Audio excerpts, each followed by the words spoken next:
Takže, jakmile máme správně umístěnou zbraň ve střílející ruce, přistoupíme k tomu, že budeme skládat a definovat ten správný nebo ten efektivní úchop.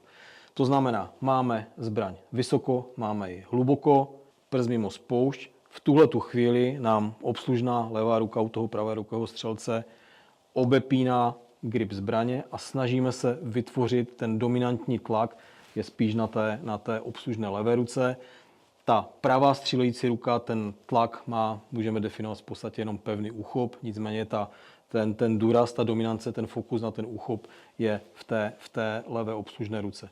V tuhletu chvíli se snažíme položit prsty, respektive palce podél rámu zbraně a palec střílející pravé ruky pokládáme na ten palec té levé obslužné ruky.